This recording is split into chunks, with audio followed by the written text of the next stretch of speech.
Big thank you to Thirsty Camel, who are back on board with us this year. All right, let's get into the footy. The Panthers 26.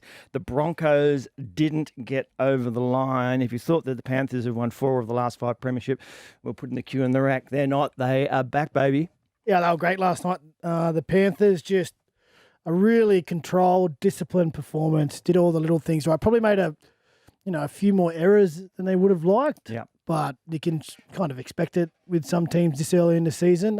Some errors that just happen under the fatigue and match fitness, but they really didn't give the Broncos an opportunity. Just controlled the field position. Nathan Cleary was fantastic with how he got his team around the park and just suffocated the Broncos. I don't think there's too much of a concern for the Broncos just yet. They've obviously had a big preparation leading into the round one. We rarely see NRL teams come back after that preseason challenge. The World Club Challenge, and firing on all cylinders. So not quite at their best, the Broncos, but they'll improve. Yeah, round one, nothing to panic about. But I did like the way the Penrith went about the business. You know, they just starved the Broncos of the ball, starved Reece Walsh of the ball. I don't even think he cracked 100 running metres in that game, which is for a fullback. You know, compared to Dylan Edwards, who was nearly cracked 3. That's what I like, seeing Dylan Edwards get back to his best, because he copped a bit of stick last year for not probably being at his best, but he's hit the ground running round one, and he's going to hopefully he has a great season. Your man Tommy Jenkins, fantastic. Milky Jenkins, late inclusion. How good was he? Like, So seriously, he's the poor bugger to miss out on those games he missed out on last year. Like he gets the job done. He gets the job done, does it well, safe as a bank, can read the game. Look, I love watching the Milky. Hey, boys, you're very, very chilled and relaxed about the Broncos. I knew this was coming. But it's round one, David. No. It's round They've one. now conceded 56 points in their last 2 appearances this season. No concerns. But it's all good here. We'll be right. Yeah, it's only round one. Do we really worry about? Come Look, on. I've never played in a World Club Challenge, but do we worry? Like, is that a concern? Like, it doesn't mean anything in regards to the 2026 NRL season. You wait until I go in for Parramatta here. I'm going to go into bat for a bit. So I'm prepared to take you on board about the World Club Challenge, but where I'm coming from is, are you satisfied with your defensive processes and your systems to be leaking 56 points in 2 games from the Premiers? It's obviously not ideal, but you come up against a side in the Panthers, though, like they're no slouches. They've won 100%. Plenty of grand finals, and I think they had a 40% possession the Broncos got. So that's going to take They were their own toll. worst enemy. Well, they were. 30 You look at missed some of their tackles, mistakes. Yeah. And 18 errors. Yeah, but even things like, how do you kick the ball up the arse of your front rower? That was so good. I haven't seen that in years. It wasn't even the fact that he saw it, and it wasn't a small person. It was Xavier Willison that Reece Walsh did, yes. That Reece Walsh kicked it into. But he didn't have to kick the ball, though, either. It was like he just went, tackle too. I'm just going to kick it here. And he's like he did it on purpose. Yeah. That was the Broncos' night for me. And I hear what Dave said. I do hear what you're saying with the Broncos. It's obviously not ideal. But concerning, I'm not too concerned. They got plenty of time to steady the ship. And I can, when you match the teams up, like, just because Broncos had a different preparation, it doesn't guarantee that they can't win the result. But you look at the 2 teams, Penrith have had week after week after week in Penrith, preparing in their home, just consistency, getting ready for round one, and the Broncos haven't. They've had a lot to deal with, the travel. Maybe their focus hasn't always been on round one. They went over to England and they came back and they had the Haas stuff. So it doesn't necessarily guarantee the result, that preparation, but you could see a result of that happening. It's not surprising. But journalistically, how quick are you to jump to the Payne Haas story? What's the real reason behind that? What does all this mean to Madge? All of those things. Tone, that story will remain there the entire season. And the losses absolutely will put in an even more bigger spotlight on the Broncos. But I can't run away from the fact that in the dead of the night, a press release or Michael Carianis from the Telegraph broke the story that Payne Haas was going to South Sydney. There was no combined collaboration between player and club to come together and say, listen, let's manage this. Let's get this out there. I'm leaving. I just can't run away from the fact that there's more to this story But can't it just be clean? Can't it just be a Well, clean? it wasn't clean, Hindy. It wasn't clean. Well, as an outsider looking, it looked clean to me. Like, bang, I've signed with South. Oh, well done. No fanfare, no mucking around. We're talking about the best front row Oh, yeah, in the game. I get we're that. talking about. But he's just won a We're grand. talking about the Brisbane He's just won a Broncos. grand final with his team, With and he may be going. You know what? I've done that. I've achieved that goal for me at the Broncos to win a grand final. I'm going to try and win one at another club. Hindy, with great respect to the West Tigers, this is how I would see a player leave the West Tigers. In the dead of the night, no press release, broken by a journalist instead of the club and player managing the message. And I'm talking about the Brisbane Broncos here. Yeah. You don't lose the best front rower without some type of management of the process and a collaborative approach. I firmly believe that. I thought it was It was odd. it was odd. It was very and odd. It just suggests all wasn't rosy. It did seem a bit weird when, like, I started to think a bit. This is a bit dodgy when Reynolds came out straight after and announced his retirement. I'm thinking, well, have they kind of lent on him a little bit to say? It was a smother. You just backflipped on the hole. They're so clean. That, Oh, well, it was. It's good to have you back, mate. It's good to have you back. I'm very easily influenced. You know that. So if you make a great case, you know I'm on your side. So I'll be listening. Certainly, Madge was looking after Payne Haas during the game. He got 1 minute 53-second break. Yeah. And straight back on. Well, there is, and look, he's an elite athlete. Yep. But there is the suggestion that while he's now going to Souths, Broncos, we'll be getting every juice out of the lemon we can.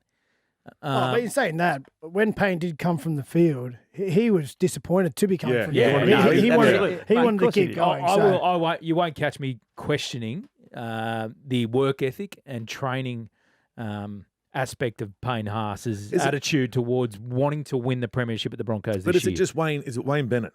Is that all it is? Is that how good Wayne? I know I've been lucky enough to be coached by Wayne, with the Kangaroos. So I don't. But that's a short period. You don't really get to know him too much. I thoroughly enjoyed being coached by him. But does he have that much sway, pulling power? Well, obviously, yes. Still, Good answer. Because Good answer. again, the fact that no other club sort of came into the frame. I know there was R360 talks or whatever with rugby, and it's not a surprise to me that Payne is leaving the Broncos. I never thought he'd finish his career there because there's always chat about him and his contract and possibly going somewhere else. But I agree with Dave. How it happened so quick with no input from either player or club with a statement or a joint message to the fans and Brisbane. Is that how DCE? Was that how DCE did his as well? That was worse. DCE's was worse. Sometimes the sport and the NRL and football clubs need to decide how professional they want to be.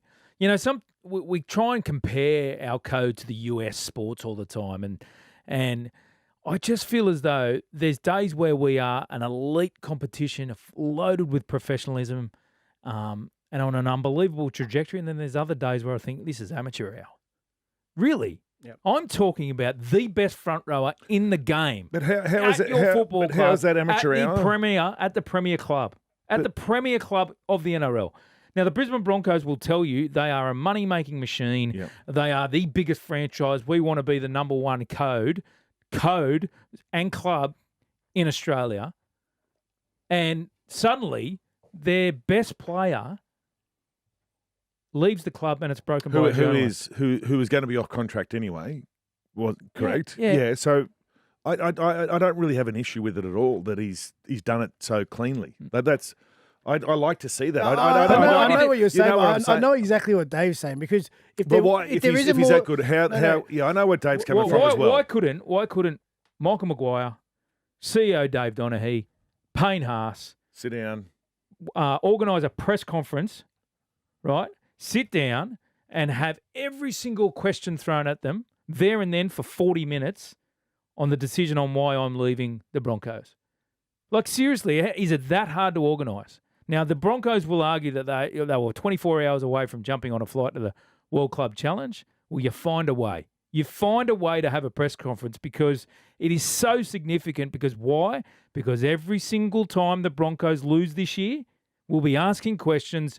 Is it the Payne Haas effect having an effect on their performance? Well, and when you don't have that process or at least that transparency, then all the other questions come Absolutely. up because you haven't Transparency. You haven't spoken to anyone or let anyone know the process or the reasoning. So all the questions come up. Is there a breakdown in a relationship? Is he unhappy at the Broncos? Are the players on the outer? I think that's where the rumours yes. and speculation comes from. Now, if you want to just So shoot we just straight down the barrel, just be upfront and answer the questions before they get asked.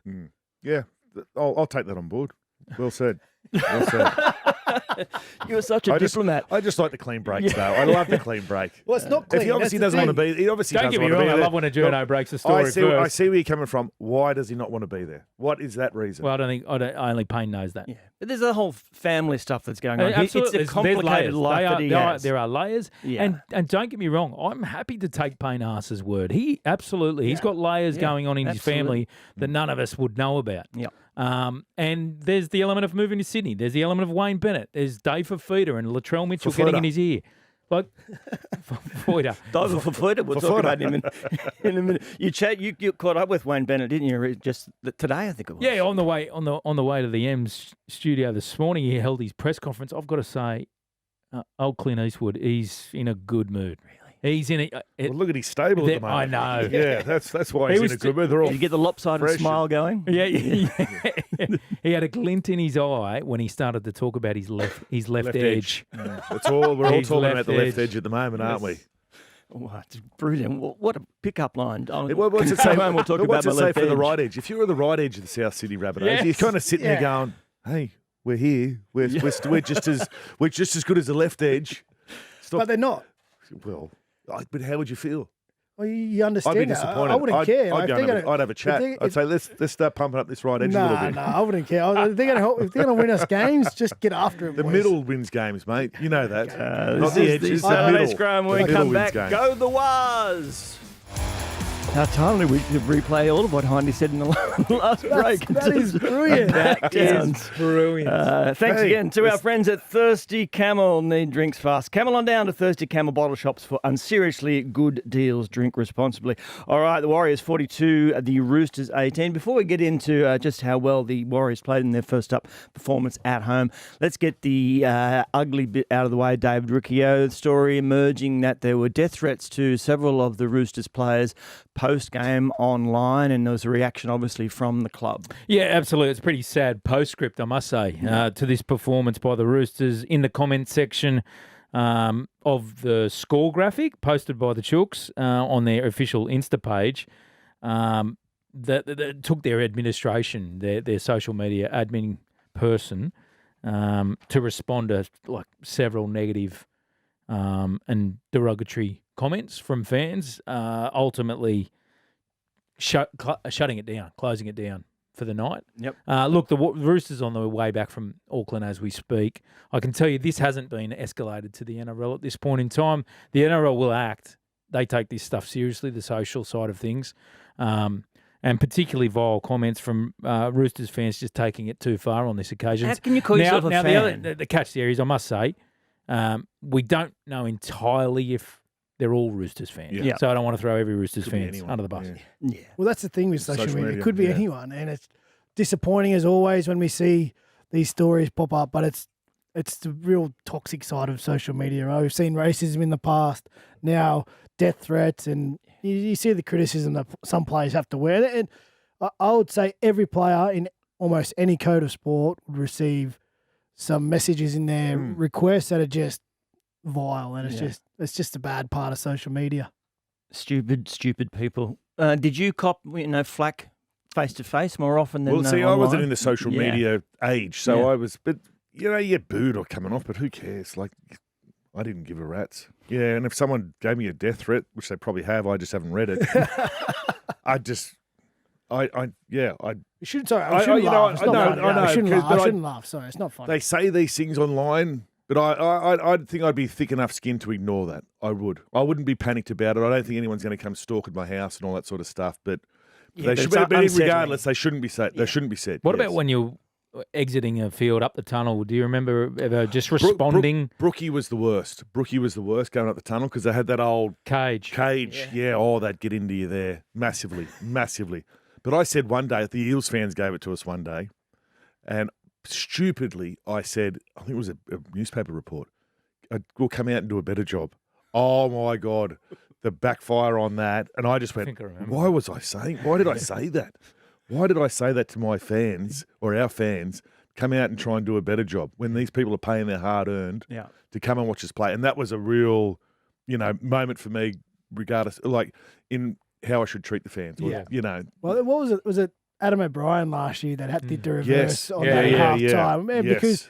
Because sometimes right. you forget, you get a little bit shitty at them because you're out there and yeah. you're trying your best and you're working your backsides off. And we had a bad season that year and we were coming off some horrid losses at home, and the fans were still turning out, but they were booing us coming off, and rightly so. Some of our performances were well below where they needed to be, and I just had the shits, and I said, and it took one line, like half, come out and do a better job, and I went, oh.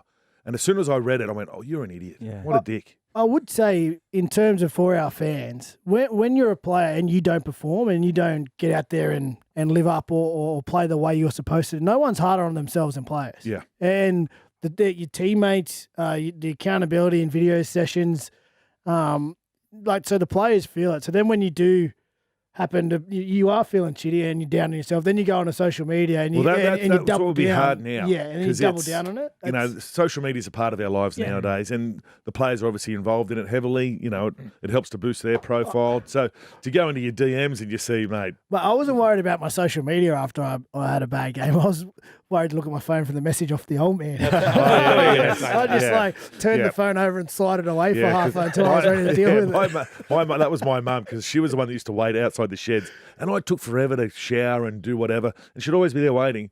And there'd be people patting you on the back going, yeah, Heine, what a great game. And I'd get to my mum and goes, oh, you played like a bastard today, didn't you? Yes, she was always the good leveller, my old girl. Yeah, always the good leveller. Love it. All right, we'll get to the Roosters' performance in a sec, but let's be positive first. The Warriors were terrific, as I said, first up at home for them for the season.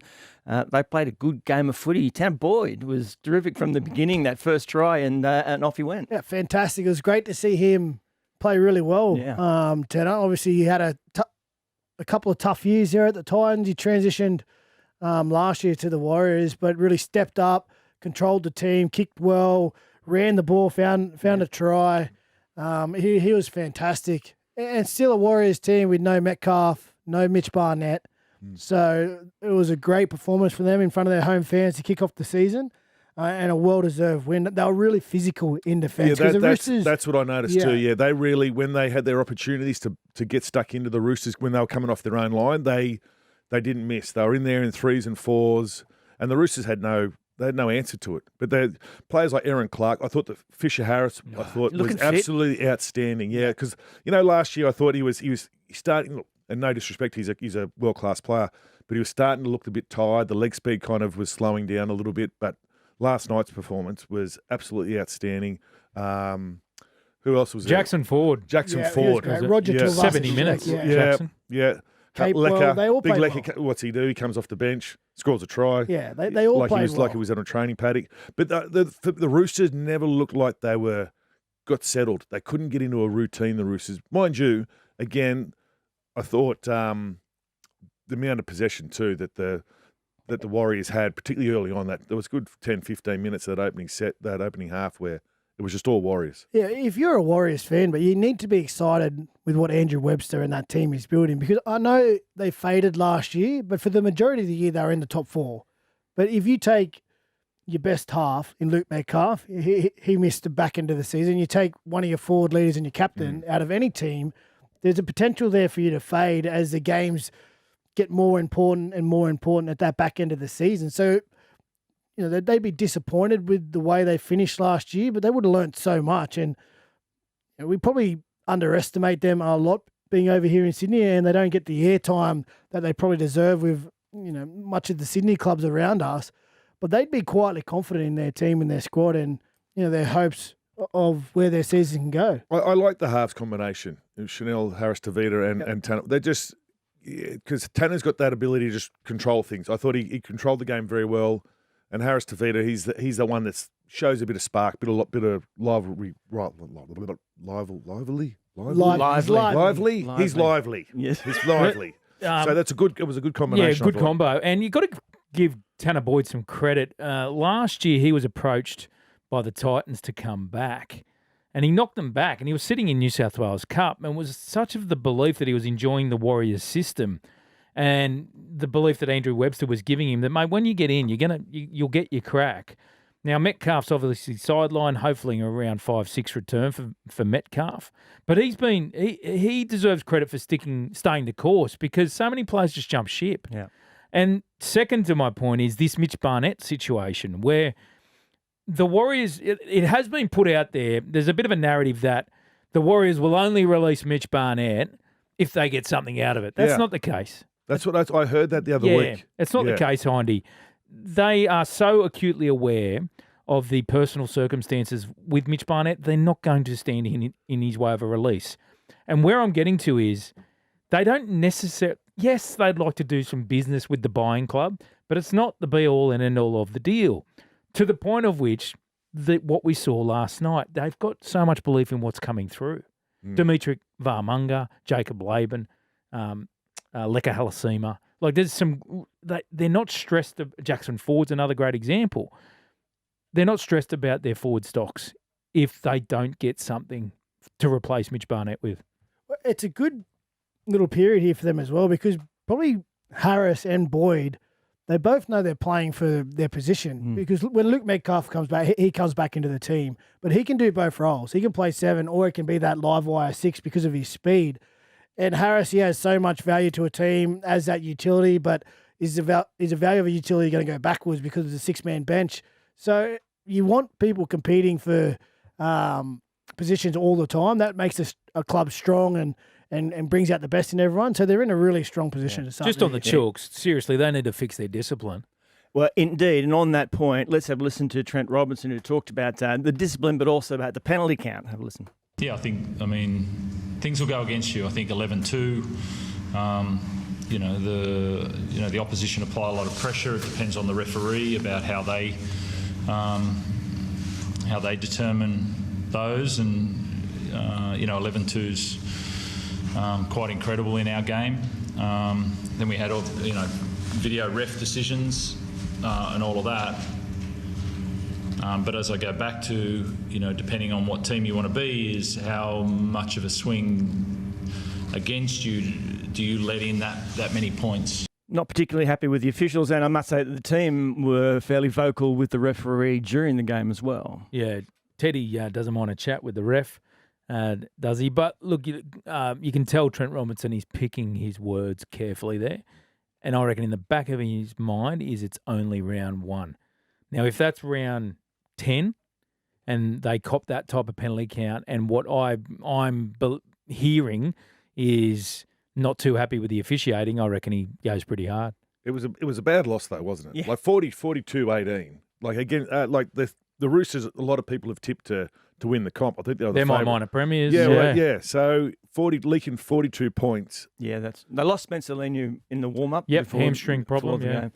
But what about then? Everybody's talking about the central plank, the halves, with Daly Cherry-Evans obviously arriving. I think that's going to take a bit of time, that combination. Yeah. They don't play a traditional structure, the Roosters. They're more of a system-based team, and it can work when you get the momentum and, when you're dominating the field position, because you're playing so fast over the ad line. When you have 2 running halves, or 2 halves like Sam Walker and DCE who can identify, where the ball needs to get to, it can work. But when you're on the back foot, and learning that system like DCE is, it's a little bit harder. I just don't know how patient you can be with that combination, because they are the Roosters, and DCE's played 370 odd games, and Sammy's not a rookie either. So it's a tough one. They weren't at their best last year. Listen, they're going to win a lot of games this year, the Roosters, with that team that they have, and when they get it right, they'll get it right and really be an issue for some teams, but just wasn't their best last night. And there's a few areas that they need to improve pretty quickly. Boys, the feedback from last season and the previous seasons about ultimately why Manly made this decision to let Daly go was he wasn't the dominant voice on the footy field. He wasn't the lead communicator. Turbo did a lot of that. Now, he goes to the Roosters, and you guys are much better served than me, but they looked like they lacked a leader. they were sideways at times last night.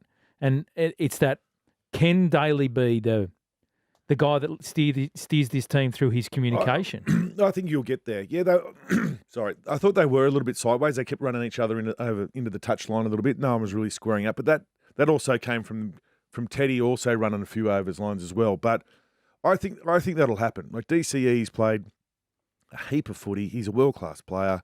It'll click. It'll click for him. And I'm going, it's round one, but he's played enough footy. They both halves have played enough footy now to get it right. I just think they are a little bit too similar in the fact that they both like to crab across the field and just try and find something, turn someone under. They're not. That's where they found a little bit of joy. Well, they're not a traditional halves combo, are they? Really, with halves, there's a yin and a yang. There's a steady player and there's a live They're very wire. similar They're in the yin way and they yin. play. Yeah. And it can still work. Of course it can. It can still work once they understand each other and start and play more football. But it sometimes takes time, no matter how experienced you are, because you're playing against other good players as well, good opposition who, if you're not at your best, they can hurt you as well. It's hard because of DCN and the Roosters, the big club, the big signing. A lot of expectation. How patient can you afford to be? Yeah. And how long can you keep Savala Well, he's out of the team? He's the one. And with the extended bench, it's going to be really interesting when we get to that game and Savala's required to sit on the bench for some injury through the week or whatever it is. The example is he'll be on the bench at some point, and then he'll come into that game.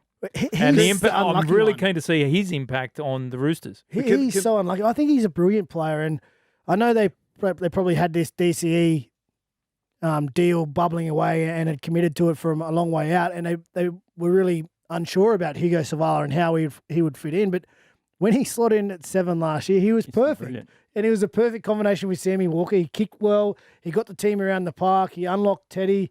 And it would have been a great young halves combo to keep seeing develop. But they've made that change and they need to go with it. So we'll just have to wait and see. I'm not spitballing here, but could they put him at 13? I think they could. Savala. Yeah, Savala I'm talking about. Yeah, You might have the same issue that you still have right now. Yeah. Right.